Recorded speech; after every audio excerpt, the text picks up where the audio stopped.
আসসালামু আলাইকুম। এটিএন বাংলা সংবাদে সবাইকে স্বাগত জানাচ্ছি আমি ভাবনা আহমেদ। শুরুতেই বিআরবি কেবল সংবাদ শিরোনাম। মনোনয়নপত্র যাচাই বাছাইয়ের শেষ দিনে ঢাকায় ৭৫ জনের বাতিল, ১৬৩টি বৈধ ঘোষণা। প্রার্থিতা ফিরে পেতে কাল থেকে আপিল শুরু। গুজব ছড়িয়ে একটি দল নির্বাচন বানচালের ষড়যন্ত্র করছে, অভিযোগ রিজওয়ানা হাসানের। বিচার শেষ না হওয়া পর্যন্ত ভোটে অংশ নিতে পারবে না আওয়ামী লীগ। নির্বাচনী হলফনামায় অধিকাংশ হেভিওয়েট প্রার্থীর মাসে লাখ টাকার কম আয়। তারেক রহমান ও শফিকুর রহমানের চেয়ে বার্ষিক আয় নাহিদ ইসলামের বেশি। নিরাপত্তা শঙ্কায় ভারতের টি-20 বিশ্বকাপে দল পাঠানো সম্ভব নয়, আইসিসিকে জানালো বাংলাদেশ ক্রিকেট বোর্ড। লিটন দাসের নেতৃত্বে 15 সদস্যের দল ঘোষণা। শুনছিলেন বিআরবি কেবল সংবাদ শিরোনাম, এবারে বিস্তারিত। প্রতিবেশী দেশ থেকে গুজব ছড়িয়ে একটা দল নির্বাচন বানচালের ষড়যন্ত্র করছে বলে অভিযোগ করলেন তথ্য উপদেষ্টা সৈয়দা রিজওয়ানা হাসান। আইপিএল থেকে মোস্তাফিজকে বাদ দিয়ে ভারত ভালো করেনি বলেও মনে করছেন তিনি। বাংলাদেশে আইপিএল এর সম্প্রচার বন্ধ করা হবে কিনা তা খতিয়ে দেখার কথাও জানান উপদেষ্টা। এদিকে খাদ্য উপদেষ্টা বলেন, বাংলাদেশে ভারত ব্যবসা আর রাজনীতি মেলানো ঠিক হবে না। রিপোর্টে জানাচ্ছেন মাহবুব কবির চপল। This is Mustafizur Rahman from Bangladesh, 9 crore and 20 for KKR. কলকাতার হয়ে আইপিএল মাতাবেন কাটার মাস্টার মুস্তাফিজ, এমন আশায় ছিলেন বাংলাদেশের মানুষ।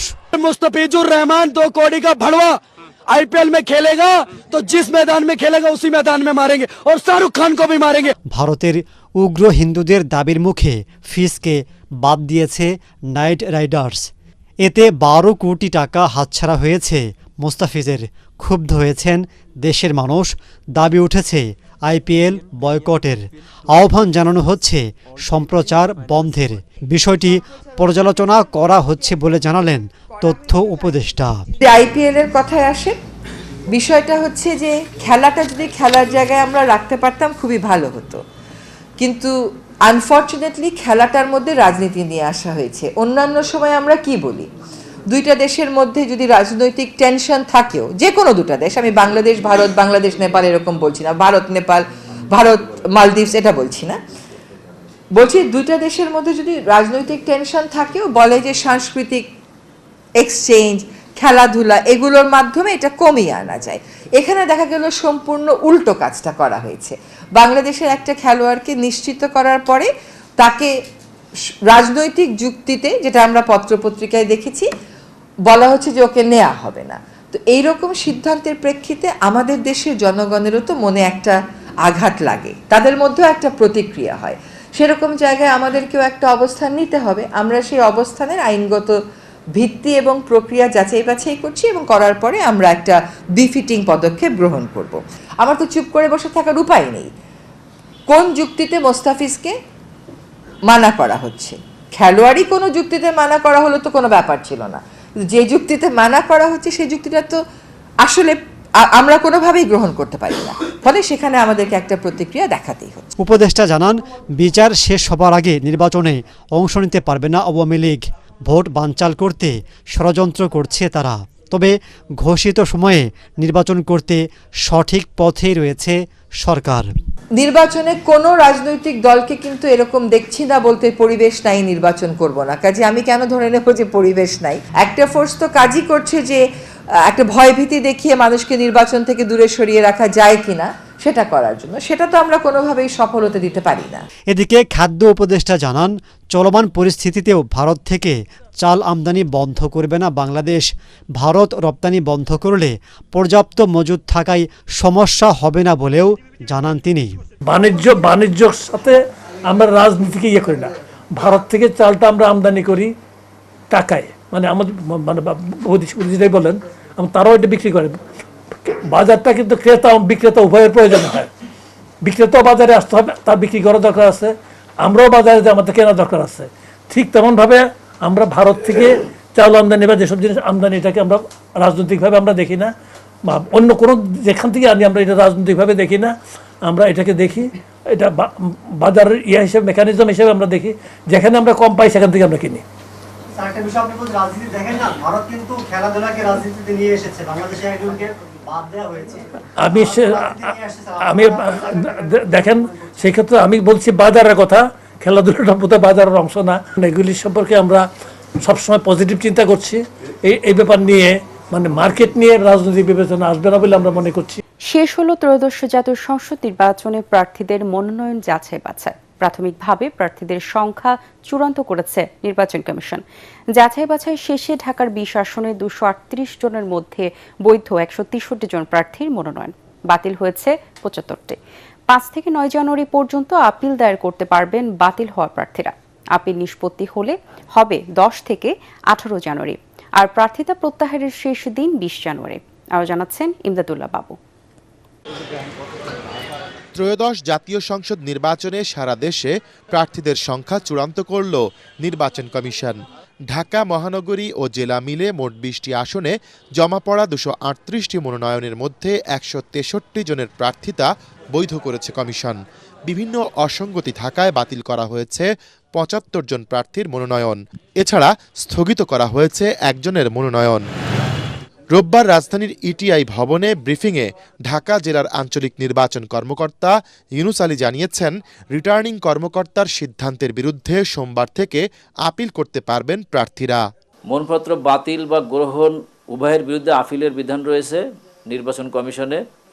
আগামী 5 থেকে 9 জানুয়ারির মধ্যে বাতিল বা গ্রহণের বিরুদ্ধে সংশ্লিষ্ট প্রার্থীগণ রিটার্নিং অফিসারের কার্যালয় হতে আদেশের কপি সংগ্রহ করে যথাযথ পদ্ধতিতে আপিল দায়ের করতে পারবেন। এদিকে দ্বৈত নাগরিকত্বের কারণে চট্টগ্রাম 9 আসনে জামায়াতে ইসলামীর প্রার্থী ডাক্তার এ.কে.এম. ফজলুল হকের মনোনয়নপত্র বাতিল করা হয়েছে। চট্টগ্রাম 13 আসনে বিএনপির বিদ্রোহী প্রার্থী আলী আব্বাসের মনোনয়নপত্র বাতিল হয়েছে। এছাড়া ঋণ খেলাপি হওয়ায় চট্টগ্রাম 14 আসনে বিএনপি মনোনীত প্রার্থী জসিমউদ্দিন আহমেদ জসিমের মনোনয়নপত্র প্রাথমিকভাবে স্থগিত করা হয়েছে। খুলনার 6টি আসনে জমা দেয়া 46টি মনোনয়নপত্রের মধ্যে 35 জন প্রার্থীর মনোনয়নপত্র বৈধ হয়েছে। বাতিল হয়েছে 11 জনের। মনোনয়ন বাতিল হওয়াদের মধ্যে রয়েছেন জাতীয় পার্টির 2 জন, গণ অধিকার পরিষদের 1 জন এবং স্বতন্ত্র 8 জন প্রার্থী। খুলনা 2 আসনে প্রার্থীদের মনোনয়নপত্র যাচাই বাছাই শেষে 4 জন প্রার্থীর সবার মনোনয়নপত্র বৈধ হয়েছে। মানিকগঞ্জের 3টি আসনে 27 জন প্রার্থীর মধ্যে 9 জন প্রার্থীর মনোনয়নপত্র বাতিল এবং 18 জন প্রার্থী বৈধ ঘোষণা করেছেন জেলা রিটার্নিং কর্মকর্তা। ইমদাদুল্লাহ বাবু, ATN বাংলা, ঢাকা। নির্বাচনী হলফনামায় অধিকাংশ হেভিওয়েট প্রার্থীর আর্থিক অবস্থা করুণ। মাসে লাখ টাকার বেশি আয় নেই অনেকেরই। তারেক রহমান ও শফিকুর রহমানের চেয়ে বার্ষিক আয় নাহিদ ইসলামের বেশি, যেখানে তারেক রহমানের বার্ষিক আয় শেয়ার ও ব্যাংক জমা থেকে আর শফিকুর রহমানের আয় কৃষি থেকে। ত্রয়োদশ জাতীয় নির্বাচনের প্রার্থীদের জমা দেওয়া মনোনয়ন বিশ্লেষণ করে এসব তথ্য পাওয়া গেছে। বিস্তারিত জানাচ্ছেন সাজ্জাদ জাহান। জাতীয় নির্বাচনে অংশ নেয়ার অন্যতম শর্ত প্রার্থীকে হলফনামায় জানাতে হয় ব্যক্তিগত অনেক তথ্য, যেখানে উল্লেখ থাকে প্রার্থীর সম্পদ, বার্ষিক আয় ও শিক্ষাগত যোগ্যতা। ত্রয়োদশ জাতীয় সংসদ নির্বাচনে অংশ নেয়া প্রার্থীদের হলফনামা বিশ্লেষণ করে দেখা যায়, বিএনপির ভারপ্রাপ্ত চেয়ারম্যান তারেক রহমান নিজেকে রাজনীতিবিদ হিসেবে দেখিয়েছেন। হলফনামায় নিজের দ্বৈত নাগরিকত্ব নেই বলে উল্লেখ করেছেন। তার বার্ষিক আয় 6,76,000 টাকা।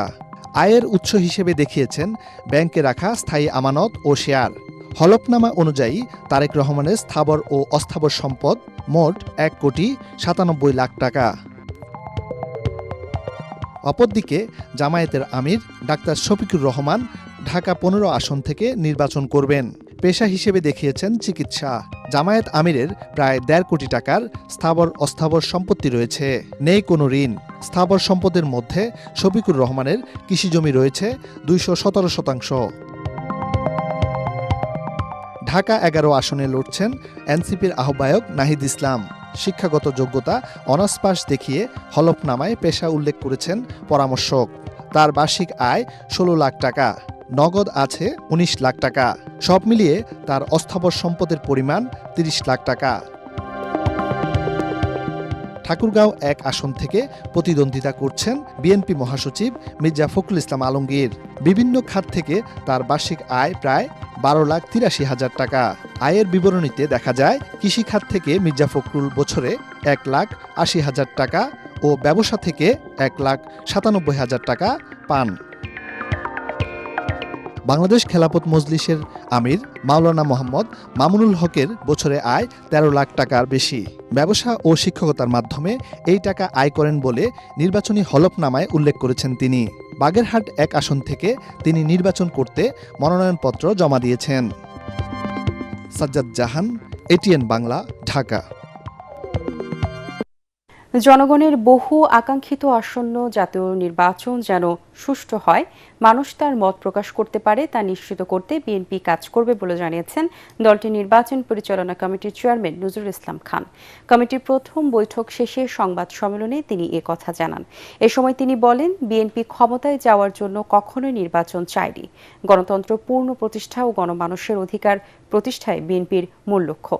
একমাত্র জনগণের ভোটের মাধ্যমে গণতন্ত্র প্রতিষ্ঠা হতে পারে, তাই বিএনপি নির্বাচন চায়। নজরুল ইসলাম খান বলেন, তারেক রহমান সবসময় শান্তির কথা বলেছেন, সমঝোতার কথা বলেছেন। শান্তিপূর্ণ নির্বাচন আয়োজনে যা যা করা দরকার বিএনপি তাই করবে। গণমাধ্যমের নিরপেক্ষ সহযোগিতা কামনা করে তিনি বলেন, জনগণের আকাঙ্ক্ষা পূরণে একটি সুষ্ঠু নির্বাচন আয়োজনে সবাইকে ভূমিকা রাখতে হবে। এই নির্বাচনটা যাতে অবাধ সুষ্ঠু হয়, এই নির্বাচনটা যাতে শান্তিপূর্ণ হয়, এই নির্বাচনে যেন সত্যি সত্যি আমাদের জনগণ তাদের মত প্রকাশ করতে পারেন, সেই লক্ষ্যে আমাদের কাজ। আমাদের নেতা জনাব তারেক রহমানের নেতৃত্বে আমাদের দল এই কাজটি করছে। এখন দেখবেন সালাম স্টিল ভোটের গাড়ি। বিএনপি, জামায়াত ও স্বতন্ত্র প্রার্থীর মধ্যে ত্রিমুখী লড়াইয়ের আভাস পাওয়া যাচ্ছে রাজধানীর খিলগাঁও, সবুজবাগ ও মুগদা থানা নিয়ে গঠিত ঢাকা ৯ আসনে। নিজস্ব কৌশলে ভোটারদের মন জয়ের চেষ্টা করছেন প্রার্থীরা। ক্ষমতায় আসলে তীব্র গ্যাস সংকট সমাধানে উদ্যোগ নেওয়ার প্রতিশ্রুতি দেন তারা। মিজান শাহজাহানের আরেকটি রিপোর্ট। খিলগাঁও, সবুজবাগ ও মুগদা এলাকার প্রধান সমস্যা, দিনের অধিকাংশ সময় লাইনে গ্যাসের চাপ থাকে না, ফলে অনেক পরিবারই রান্নার জন্য ব্যবহার করেন সিলিন্ডার গ্যাস। সম্প্রতি ১৪৫০ টাকার সিলিন্ডার গ্যাস কিনতে হচ্ছে ২২০০ থেকে ২৫০০ টাকায়। একদিকে গ্যাস সংকট, অন্যদিকে জলাবদ্ধতা, যানজট ও খানাখন্দে ভরা সড়ক। নানা সংকটে জর্জরিত ঢাকা ৯ আসনকে নতুন করে সাজাতে চান বিএনপির প্রার্থী হাবিবুর রশিদ। আনুষ্ঠানিক প্রচারণা শুরু না হলেও দলীয় নেতাকর্মীদের পাশাপাশি সর্বস্তরের ভোটারদের সাথে মত বিনিময়ে ব্যস্ত সময় পার করছেন তিনি। গ্যাস যে সমস্যাটি, এটা আসলে আমাদের শুধু লোকাল সমস্যা, স্থানীয় সমস্যা না, এটি আসলে আমাদের সরকারি একটি সমস্যা।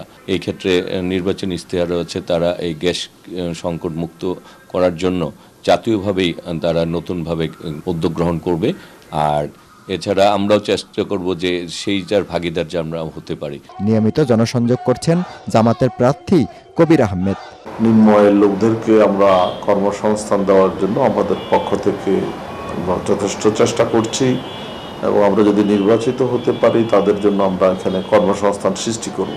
এনসিপির সিনিয়র যুগ্ম সদস্য সচিব ডাক্তার তাসনিম যারা এই আসনে তাদের দলের প্রার্থী ছিলেন। এনসিপি জামাতের সাথে নির্বাচনে জোট করায় দল থেকে পদত্যাগ করে স্বতন্ত্র প্রার্থী হিসেবে নির্বাচন করছেন তাসনিম যারা। তবে বাছাইয়ে তার মনোনয়নপত্র বাতিল হয়ে যায়, নির্বাচন কমিশনে আপিল করবেন তিনি।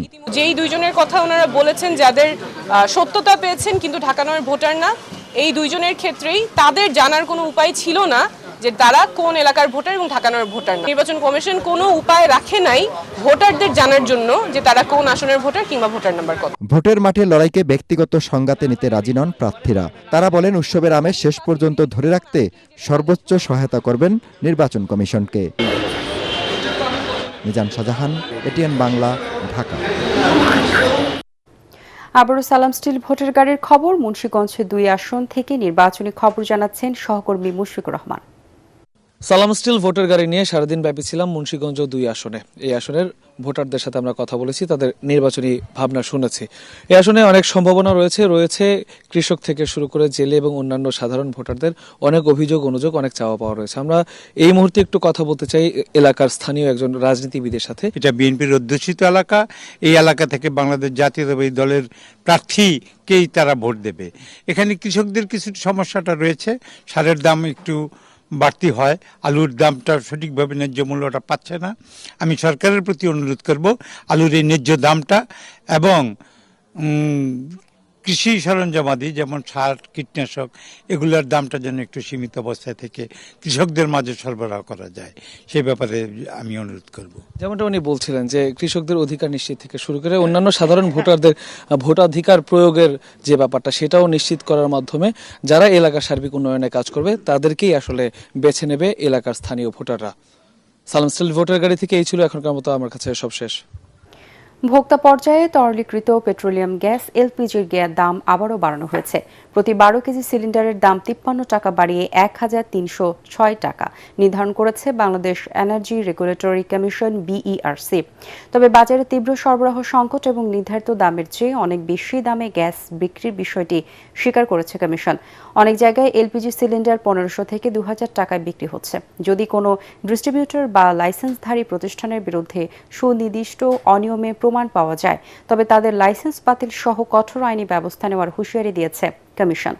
বিইআরসি চেয়ারম্যান জানান, আন্তর্জাতিক বাজারে পরিবহন খরচ বৃদ্ধি এবং লোহিত সাগরে জাহাজ চলাচলের সমস্যার কারণে মধ্যপ্রাচ্য থেকে আমদানি ব্যাহত হওয়ায় বাজারে এই অস্থিরতা তৈরি হয়েছে। তিনি জানান, যেখানে জাহাজের ভাড়া ছিল $100 সেখানে এখন $180 গুনতে হচ্ছে। ফলে গত বছরের এই সময়ের তুলনায় এবছর আমদানি উল্লেখযোগ্য হারে কমেছে এবং বাজারে ঘাটতি তৈরি হয়েছে। 12 কেজি সিলিন্ডারের মূল্য হবে 1306 টাকা, যেটি গত মাসে ছিল 1253 টাকা। এখানে প্রতি 12 কেজিতে বেড়েছে 53 টাকা।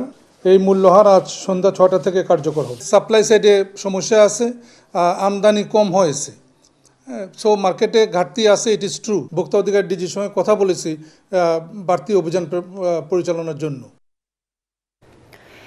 দেশের রিজার্ভ ও রেমিট্যান্সের পরিমাণ ইতিবাচক ধারায় ফিরলেও বাড়ছে না নতুন বিনিয়োগ, তৈরি হচ্ছে না কর্মসংস্থানের সুযোগ। পলিসি রিসার্চ ইনস্টিটিউটের সেমিনারে এমন তথ্য জানিয়েছেন ব্যবসায়ী নেতারা। দীর্ঘদিনের অচলাবস্থা কাটাতে রাজনৈতিক সরকার গঠনের মাধ্যমে অর্থনৈতিক সংস্কারের পরামর্শ অর্থনীতিবিদদের। তরিক ইসলামের রিপোর্ট। দেশের অর্থনীতির গতিধারা পর্যালোচনা করতে রাজধানীর বনানীর নিজ কার্যালয়ে সেমিনারের আয়োজন করে পলিসি রিসার্চ ইনস্টিটিউট পিআরআই। উঠে আসে চলমান নেতিবাচক রপ্তানি আয়, জ্বালানি সংকট ও আইন শৃঙ্খলা পরিস্থিতি। গ্রোথের যে অ্যাকাউন্টিংটা করি সেটা করতে পারি না। এই সময় চলমান অনিশ্চয়তায় ব্যবসায়ীদের সিদ্ধান্তহীনতার কথা জানান এমসিসিআই চেয়ারম্যান। বলেন, আস্থার সংকটে মিলছে না সরকারি ও বেসরকারি আর্থিক সহায়তা। Private investment is hesitant, industrial activity is soft, and many firms are in the wait and see mode. High borrowing costs, policy uncertainties, and concerns around energy availability are holding back expansion plans of many of our businesses. অর্থনীতির ধারাকে সঠিক পথে নিয়ে আসতে 90-এর দশকের মতো আমূল সংস্কারের প্রস্তাবনা তুলে ধরেন PRI chairman. Why Bangladesh in 25 years trying to do FTAs? অনেক সময় শুনেছি 26টা দেশের সাথে আমাদের FTA করার চেষ্টা হচ্ছে, but nothing worked. কেন FTA হয় না? Well, the first stumbling block is our tariff regime. আমাদের এই ধরনের ট্যারিফে কেউ ফ্রি ট্রেড এগ্রিমেন্ট করে, মানে ইভেন ভুটানের সাথে একটা ফ্রি ট্রেড এগ্রিমেন্ট করতে পারে না। নতুন কর্মসংস্থানের সৃষ্টি আর বিনিয়োগে আস্থা ফেরাতে বড় ধরনের সংস্কারের পরামর্শ অর্থনীতিবিদদের। Our reserves have gone up from $16 billion to $28 billion. Tarik Islam, ATN Bangla, Dhaka. Mustafiz ইস্যুতে ক্রিকেট নিয়ে টানাপোড়েনে বাংলাদেশ ও ভারত। উত্তেজনা এতই চরমে যে ভারতে গিয়ে বিশ্বকাপ না খেলার সিদ্ধান্ত নিয়েছে বাংলাদেশ ক্রিকেট বোর্ড বিসিবি। নিরাপত্তার অজুহাতে পেসার মোস্তাফিজুর রহমানকে আইপিএল থেকে বাদ দেওয়ায় টানাপোড়েনে শুরু হয় দুদেশের। নিজেদের টি-20 বিশ্বকাপ ম্যাচ সরিয়ে শ্রীলঙ্কা নিতে বাংলাদেশের আবেদনে সাড়া দেয়নি আইসিসি, তাই এমন সিদ্ধান্ত। অবশ্য বিশ্বকাপের জন্য 15 সদস্যের দলও ঘোষণা করেছিল বিসিবি। পরাগানমানের রিপোর্ট। নিরাপত্তা নিশ্চিত করতে না পারার অজুহাতে আইপিএলের দল কলকাতা নাইট রাইডার্স থেকে পেসার মুস্তাফিজুর রহমানকে বাদ দেয়ায় বাংলাদেশ ও ভারতের মধ্যে খেলা নিয়ে যুদ্ধাবস্থা তৈরি হয়েছে। প্রভাব পড়েছে আসন্ন টি-20 বিশ্বকাপেও। মুস্তাফিজকে আইপিএল থেকে বাদ দেয়ায় বিশ্বকাপে পুরো দলের নিরাপত্তায় শ্রীলঙ্কাকে ভেন্যু হিসাবে চেয়েছিল বাংলাদেশ। সেই আবেদনে আইসিসির সাড়া না পাওয়ায় দুপুরে জরুরি সভা করে বিসিবি এক সংবাদ বিজ্ঞপ্তিতে জানায়, বর্তমান পরিস্থিতিতে ভারতে গিয়ে টি-20 বিশ্বকাপ খেলা সম্ভব নয়। তবে ভারতে গিয়ে খেলার সবকিছু তৈরিই ছিল। টি-20 বিশ্বকাপ উপলক্ষে লিটন দাসকে অধিনায়ক করে 15 সদস্যের দলও ঘোষণা করে বাংলাদেশ ক্রিকেট বোর্ড। ঘোষিত দলে জায়গা হয়নি টেস্ট অধিনায়ক নাজমুল হাসান শান্ত এবং গেল বছর আফগানদের বিপক্ষে সিরিজ জেতানো অধিনায়ক জাকের আলীর। 7 ফেব্রুয়ারি শুরু হবে বিশ্বকাপ। ভারতে গিয়ে বিশ্বকাপে অংশ না নেওয়া নিয়ে কোনো কথা বলতে চাননি বাংলাদেশের ক্রিকেটাররা। টু বি অনেস্ট, এই অ্যানসার এটা আমি দিতে পারতেছি না আপনাকে, এক্সট্রিমলি সরি। এগুলো নিয়ে আমি চিন্তিত না, বোর্ড যেটা ভালো মনে করবে, আমরা তো বোর্ডের আন্ডারে আছি। মূলত আইপিএল থেকে মুস্তাফিজকে বাদ দেয়াতেই এই সংকটের শুরু।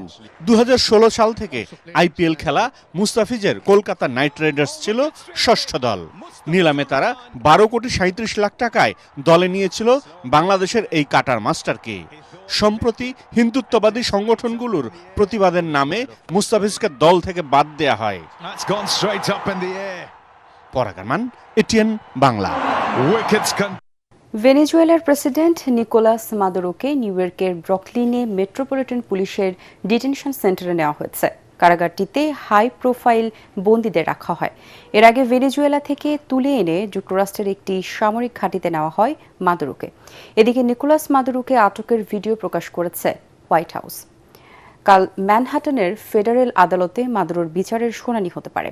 ভেনেজুয়েলার পরিস্থিতিতে গভীর উদ্বেগ জানিয়ে আলোচনার জন্য জাতিসংঘের নিরাপত্তা পরিষদে বৈঠক ডেকেছেন সংস্থার মহাসচিব অ্যান্তোনিও গুতেরেস। যুক্তরাষ্ট্রের এমন সন্ত্রাসী কর্মকাণ্ডের নিন্দা জানিয়েছে বিভিন্ন দেশ। বিস্তারিত আশিকুর রহমানের প্রতিবেদনে। দীর্ঘদিন ধরেই মাদুরোর বিরুদ্ধে মাদক পাচারের সঙ্গে সংশ্লিষ্টতার অভিযোগ করে আসছে যুক্তরাষ্ট্র। তবে মাদুরো এসব অভিযোগ প্রত্যাখ্যান করেছিলেন। তিনি অভিযোগ করেছেন, যুক্তরাষ্ট্র আসলে ভেনেজুয়েলার বিপুল তেল সম্পদের নিয়ন্ত্রণ নিতে তাকে ক্ষমতাচ্যুত করতে চাইছে। ভেনেজুয়েলার প্রেসিডেন্ট নিকোলাস মাদুরোকে আটক করার আগে কয়েক মাস ধরে তার সরকারের উপর চাপ বাড়াচ্ছিল যুক্তরাষ্ট্র। এর মধ্যে ভেনেজুয়েলার উপকূলে তেলবাহী ট্যাঙ্কার জব্দ, ক্যারিবীয় সাগরে কথিত মাদক পাচারকারী নৌযানে প্রাণঘাতী হামলাও ছিল। এছাড়া কিছুদিন আগেই মাদুরোকে গ্রেফতার করার বিষয়ে তথ্য দেওয়ার জন্য $5 কোটি পুরস্কার ঘোষণা করেছিল যুক্তরাষ্ট্র। স্থানীয় সময় শনিবার ভোররাতে যুক্তরাষ্ট্রের সামরিক বাহিনী ভেনেজুয়েলার রাজধানী কারাকাসে ব্যাপক হামলা চালিয়ে প্রেসিডেন্ট মাদুরো ও তার স্ত্রী সিলিয়া ফ্লোরেসকে আটক করে। মার্কিন গণমাধ্যমের খবরে বলা হয়েছে, শনিবার সন্ধ্যায় মাদুরোকে বহনকারী একটি বিমান নিউ ইয়র্ক অঙ্গরাজ্যে অবতরণ করে।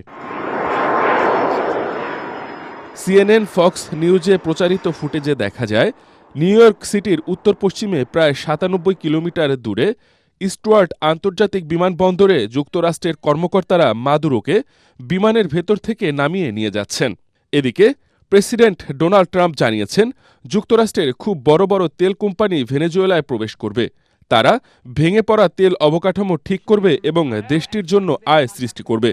ট্রাম্পের দাবি, তার প্রশাসনের এই পদক্ষেপ ভেনেজুয়েলার জনগণকে সমৃদ্ধ, স্বাধীন ও নিরাপদ করে তুলবে। রয়টার্সকে যুক্তরাষ্ট্রের বিচার বিভাগ সূত্র জানিয়েছে, আগামী সোমবার ম্যানহাটনের ফেডারেল আদালতে মাদুরোর প্রাথমিক শুনানি অনুষ্ঠিত হতে পারে। এদিকে মাদুরোকে অপরাধীর মতো হাঁটিয়ে নেয়ার ভিডিও প্রকাশ করেছে হোয়াইট হাউস। এতে দেখা যায়, কালো হুডি পরা অবস্থায় মাদুরো একটি করিডোর দিয়ে হেঁটে যাচ্ছেন।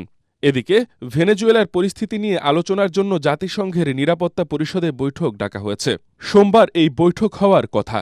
মার্কিন সামরিক অভিযান ও ভেনেজুয়েলার প্রেসিডেন্ট নিকোলাস মাদুরোকে সস্ত্রীক তুলে আনার ঘটনায় গভীর উদ্বেগ জানিয়েছেন জাতিসংঘের মহাসচিব Antonio Guterres. Ashikur Rahman, ATN Bangla. আসন্ন জাতীয় সংসদ নির্বাচনে যাতে আইন শৃঙ্খলা পরিস্থিতির অবনতি না ঘটে সে বিষয়ে র্যাবের তৎপরতা অব্যাহত থাকবে বলে জানিয়েছেন বাহিনীর মহাপরিচালক AKM শহীদুর রহমান। এ বিষয়ে সবার সহযোগিতা চেয়েছেন তিনি। দুপুরে রাজধানীর কারওয়ান বাজারে র্যাবের মিডিয়া সেন্টারে বাহিনীর সফলতা ও সার্বিক আইন শৃঙ্খলা পরিস্থিতি নিয়ে সংবাদ সম্মেলনে এসব কথা জানান ডিজি র্যাব। সংবাদ সম্মেলনে তিনি আরও জানান, ইনকিলাব মঞ্চের মুখপাত্র শরীফ ওসমান হাদি হত্যায় জড়িত ফয়সালকে গ্রেপ্তারে তৎপর রয়েছে র্যাব। এই মামলায় যে মূল আসামি ফয়সাল, আমরা তার অবস্থান শনাক্ত করার চেষ্টা করতেছি, সেটা আপনার প্রযুক্তির মাধ্যমে হোক, ম্যানুয়াল সোর্সের মাধ্যমে হোক। তার অবস্থান শনাক্ত হলে তারপরে তার গ্রেপ্তারের প্রক্রিয়াটি সম্পন্ন করা হবে। আপনারা জানেন যে কোনো আসামি যদি দেশের বাইরে পালিয়ে যায় তাকে আনার প্রক্রিয়া আছে, এবং আমাদের প্রতিবেশী দেশের সাথে আমাদের এক্সট্রাডিশন প্যাক্ট আছে, কিংবা ইন্টারপোল, অনেক উপায় আছে। সেই সমস্ত উপায় প্রয়োগ করা যাবে যদি তার অবস্থানটা আমরা শনাক্ত করতে পারি। হবিগঞ্জের শায়েস্তাগঞ্জে পুলিশকে হুমকির ঘটনায় গ্রেপ্তার জেলা বৈষম্য বিরোধী ছাত্র আন্দোলনের সাধারণ সম্পাদক মাহাদি হাসানের জামিন দিয়েছেন আদালত। সকালে তাকে জুডিশিয়াল ম্যাজিস্ট্রেট আদালতের বিচারক আব্দুল মান্নানের আদালতে হাজির করা হয়। এ সময় বিচারক শুনানি শেষে তার জামিন মঞ্জুর করেন। এর আগে পুলিশের কাজে বাধা দেওয়ার অভিযোগে শনিবার সন্ধ্যার দিকে মাহাদিকে গ্রেপ্তার করা হয়। এই ঘটনায় গতকাল সন্ধ্যা থেকে সকাল 8টা পর্যন্ত হবিগঞ্জ সদর মডেল থানার সামনে অবস্থান নেন বৈষম্য বিরোধী ছাত্র আন্দোলনের শতাধিক নেতাকর্মী। রাতে আদালত বসিয়ে মাহাদি হাসানের জামিন শুনানির দাবি জানান তারা। এদিকে জামিন পাওয়ার পর নেতাকর্মীদের নিয়ে শহরের মিছিল করেছেন বৈষম্য বিরোধী ছাত্র আন্দোলনের এই নেতা।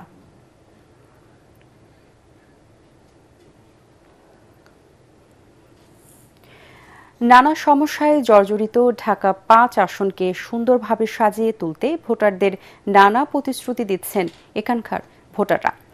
বিএনপি জামাত সহ এখানে এমপি হতে চান মোট 15 জন। প্রার্থীরা প্রচারণায় ব্যস্ত সময় পার করলেও ভোটারদের মাঝে এখনও নেই নির্বাচনী আমেজ। বিস্তারিত ইয়াসিন রানার রিপোর্ট। যাত্রাবাড়ী, ডেমরা ও কদমতলী থানার একাংশ নিয়ে গঠিত ঢাকা 5 আসনের ভোটার সংখ্যা 4,20,000। ঘনবসতি এই এলাকার খালগুলো পরিণত হয়েছে ড্রেনে। মাদক, চাঁদাবাজি সহ নানা সমস্যায় জর্জরিত ভোটাররা।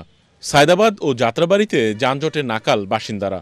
ভোটাররা এমন প্রার্থী চান যিনি এসব সমস্যার সমাধানে নজর দেবেন। ডেমরা ব্রিজ এটা একটু ঝুঁকিপূর্ণ হয়ে গেছে, এটার দিকে বিভিন্ন আর সমস্যা তেমন বেশি না। আর রাস্তাঘাটে অটো রিক্সা একটু দাম বেশি বাজায়। কোনো আমার গ্যাস নেই, অনেক কষ্ট করি, শীতের ভিতরে ভাত খাইতে পারি না, আর কি রান্তারি না।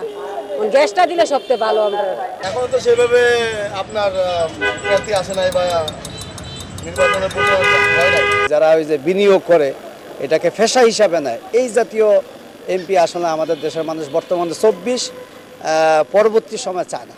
এই আসনে বিএনপির প্রার্থী নবিউল্লাহ নবী ও জামাতের প্রার্থী কামাল হোসেন বিভিন্ন এলাকা ঘুরে ভোটারদের সমস্যা সমাধানের প্রতিশ্রুতি দিচ্ছেন তারা।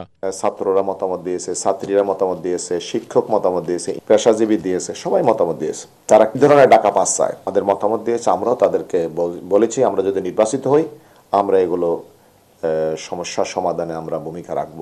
আমি পূর্ণ আস্থাশীল এবং পরিপূর্ণ আশাবাদী জনগণ এবার দাঁড়িপাল্লাকে ব্যাপক ভোটে বিজয় করবে ইনশাআল্লাহ ঢাকা 5-এ।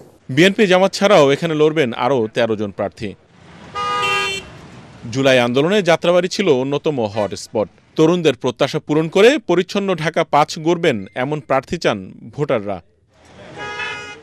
ইয়াসিন রানা, এটিএন বাংলা, ঢাকা।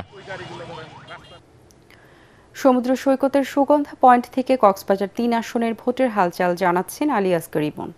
সালাম স্টিল ভোটের গাড়ি নিয়ে আমি চলে এসেছি কক্সবাজার 3 নির্বাচনী আসনে। আর আমি এখন দাঁড়িয়ে আছি কক্সবাজার সুগন্ধা বিচে।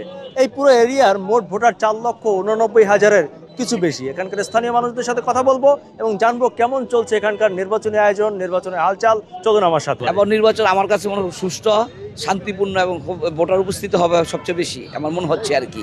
এবং মানুষের ভিতরে একটা আবেগ আছে নির্বাচনে। অনেকে ভোট দিতে পারেনি বা আমরা কখনো ভোট দিতে পারিনি, এবার প্রথমবার ভোট দিব। হ্যাঁ, আগে ভোট কেন্দ্রে গিয়েছি, ভোট হয়ে গেছে, মানুষ বের করে দিছে। এবার আশা করছেন? আশা করছি ভোট দেবো এবার। এত আন্দোলন, এত মানুষের জীবন বিসর্জন দেওয়া হয়েছে যাতে সুন্দর সুষ্ঠু পরিবেশ দেশ পরিচালিত হোক। এবারে নির্বাচন আমি আশা করি ভালোই হওয়ার লক্ষণ, কারণ আমাদের 17 বছর আমরা ভোট দিতে পারিনি, এবছর আমরা ভোটটা দিতে পারবো। কারণ প্রশাসন নির্বাচন যে করেছে সেই নির্বাচন তো এখন আর হবে না। আশা করি নির্বাচনটা ভালো পক্ষে হবে, আমাদের পক্ষেই হবে। সালাম মিছিল ভোটের গাড়ি নিয়ে আছি কক্সবাজার 3 আসনে, যে কোনো মুহূর্তে পৌঁছে যাব আপনার এরিয়ায়। আমাদের সাথে থাকুন। এবারে সন্ধানী লাইফ ইন্স্যুরেন্স আন্তর্জাতিক সংবাদ।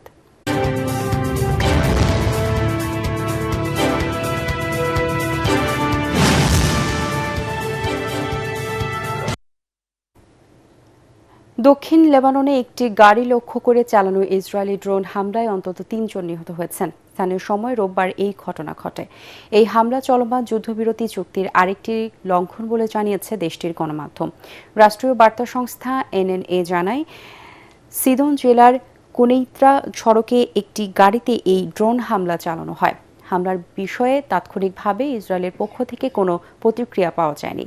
তবে কয়েকদিন আগে থেকে ইসরায়েল দাবি করে আসছে ইয়েমেনে হিজবুল্লাহর সদস্য ও অবকাঠামোকে লক্ষ্যবস্তু করা হচ্ছে। দেশ জুড়ে চলমান বিক্ষোভের মুখে আবারও ইন্টারনেট সেবা ব্যাহত হচ্ছে বলে জানিয়েছেন ইরানিরা। গত বৃহস্পতিবার থেকে এই সমস্যা এখনও চলমান। এর আগে বিক্ষোভ চলাকালে অনেকের ইন্টারনেট সংযোগ বিচ্ছিন্ন বা ধীরগতি করে দিয়েছিল কর্তৃপক্ষ। ইরানে গত কয়েকদিনের তুলনায় গড় ইন্টারনেট ট্রাফিকের পরিমাণ প্রায় 35% কমেছে। ইরানিরা শুধু স্থানীয় ইন্টারনেট বা অভ্যন্তরীণ নেটওয়ার্ক ব্যবহারের সুযোগ পেয়েছিলেন। এর আগে গত জুনে ইসরায়েলের সাথে সংঘাত চলাকালে টানা কয়েকদিন ইরানে ইন্টারনেট সেবা প্রায় পুরোপুরি বন্ধ ছিল। বাংলাদেশের আসন্ন জাতীয় সংসদ নির্বাচনে যুক্তরাষ্ট্রের জায়গা থেকে সর্বোচ্চ সহযোগিতা দেওয়ার আশ্বাস দিয়েছে দেশটি। রাজধানীর বাংলা মোটরে দলীয় কার্যালয়ে সংবাদ সম্মেলনে কথা জানান এনসিপির সদস্য সচিব আক্তার হোসেন। এর আগে নতুন বাজারে মার্কিন দূতাবাসে তাদের প্রতিনিধি দলের সঙ্গে বৈঠক করে এনসিপি। আক্তার হোসেন বলেন, শরীফ ওসমান হাদিকে গুলি করে হত্যা করার পর তাদের দলের সকল নেতাকর্মীরা ভয়ের মধ্যে রয়েছে। এ সময় তিনি আরও বলেন, দেশের একটি বড় রাজনৈতিক দল নিজেদের হাসিলে জোট বাঁধছে। জনগণ তাদের সঠিক নেতৃত্ব বেছে নেবেন বলে আশাবাদী আক্তার হোসেন।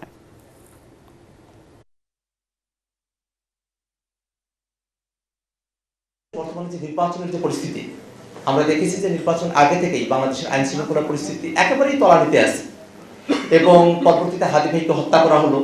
আমরা দেখেছি যে গতকালও আসলে একজনকে খুন করা হয়েছে। এই যে খুনের সরাসরি, এই যে আওয়ামী দোসর এবং আওয়ামী লীগের যারা এবং ছাত্রলীগের যারা গুন্ডারা, তাদের কাছে এখনো অবৈধ অস্ত্রগুলো রয়েছে, সেটাকে যে উদ্ধার করা সম্ভবপর হলো না। এই যে হাদি ভাইয়ের খুনিদেরকে এখনো গ্রেফতার করা সম্ভবপর হলো না। এই পুরো পরিস্থিতিটা একটা লেভেল প্লেইং ফিল্ড, একটা আইন শৃঙ্খলার যে পরিস্থিতি, সেটাকে আসলে সঠিক রাখতে পারবে কিনা, সেই ব্যাপারগুলোতে আমরা আমাদের কনসার্ন তাদের কাছে আমরা উপস্থাপন করেছি। সাবেক প্রধানমন্ত্রী ও বিএনপি চেয়ারপারসন বেগম খালেদা জিয়া তার জীবদ্দশায় ঐক্যের পাটাতন হিসেবে কাজ করে গেছেন বলে মন্তব্য করেছেন ঢাকা বিশ্ববিদ্যালয়ের উপাচার্য অধ্যাপক নিয়াজ আহমেদ খান। বেগম জিয়ার স্মরণে ঢাবির সিনেট ভবন মিলনায়তনে আয়োজিত শোক সভায় তিনি এই মন্তব্য করেন। মৃত্যুর মধ্য দিয়েও বেগম খালেদা জিয়া দেশের সব শ্রেণী পেশার মানুষকে এক কাতারে রেখে গেছেন বলেও জানান ঢাবি উপাচার্য। ঢাকা বিশ্ববিদ্যালয় প্রশাসন আয়োজিত শোকসভায় অংশ নেন শিক্ষক শিক্ষার্থী সহ কর্মকর্তা কর্মচারীরা। শোকসভায় শুরুতেই শোক বইয়ে স্বাক্ষর করেন উপাচার্য অধ্যাপক নিয়াজ আহমেদ খান। এমন মানুষ আছেন যাদের রাজনৈতিক দলীয় কোনো পরিচয়ও নেই, কিন্তু খালেদা জিয়ার প্রশ্নে মমতা আছে, শ্রদ্ধা আছে। তাদেরকে আপনি কি করে এক জায়গায় করবেন? ঐক্য। That has been the crux of our identity. তিনি মানুষকে একত্রিত করতে পারতেন। শেষ যে প্রমাণটি আমরা সবাই দেখেছি। We have been a witness to one of the historic moment, তার জানাজা। এবারে খেলার খবর।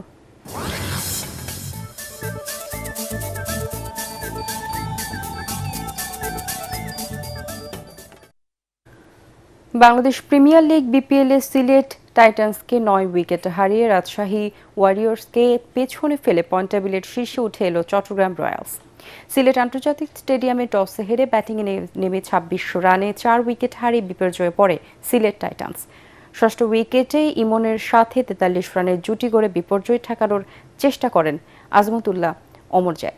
শেষ 8 উইকেটে 126 রানে থামে সিলেট। জবাবে উদ্বোধনী জুটিতে 115 রান তুলে জয়ের পথটা তৈরি করে রাখেন নাইম শেখ ও অধিনায়ক অ্যাডাম রসিংটন। তাতে 24 বল ও 9 উইকেট হাতে রেখে জয় পায় চট্টগ্রাম।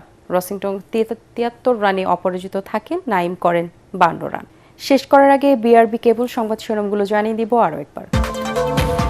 মনোনয়নপত্র যাচাই বাছাইয়ের শেষ দিনে ঢাকায় 75 জনের বাতিল, 163টি বৈধ ঘোষণা। প্রার্থিতা ফিরে পেতে কাল থেকে আপিল শুরু। গুজব ছড়িয়ে একটি দল নির্বাচন বানচালের ষড়যন্ত্র করছে অভিযোগ রিজওয়ানা হাসানের। বিচার শেষ না হওয়া পর্যন্ত ভোটে অংশ নিতে পারবে না আওয়ামী লীগ। নির্বাচনী হলফনামায় অধিকাংশ হেভিওয়েট প্রার্থীর মাসে লাখ টাকার কম আয়। তারেক রহমান ও শফিকুর রহমানের চেয়ে বার্ষিক আয় নাহিদ ইসলামের বেশি। নিরাপত্তার শঙ্কায় ভারতের টি-20 বিশ্বকাপে দল পাঠানো সম্ভব নয়, আইসিসিকে জানালো বাংলাদেশ ক্রিকেট বোর্ড। লিটন দাসের নেতৃত্বে 15 সদস্যের দল ঘোষণা। এবং নিউ ইয়র্কের ব্রুকলিনে কারাগারে ভেনেজুয়েলার প্রেসিডেন্ট নিকোলাস মাদুরো হাতকড়া পরিয়ে আটকের ভিডিও প্রকাশ, জাতিসংঘের উদ্বেগ। পরবর্তী সংবাদ দেখার আমন্ত্রণ জানিয়ে এখনকার মতো শেষ করছি। এটিএন বাংলার সংবাদ ইউটিউবে দেখতে ব্রাউজ করুন youtube/ATN বাংলা নিউজ। ধন্যবাদ সবাইকে।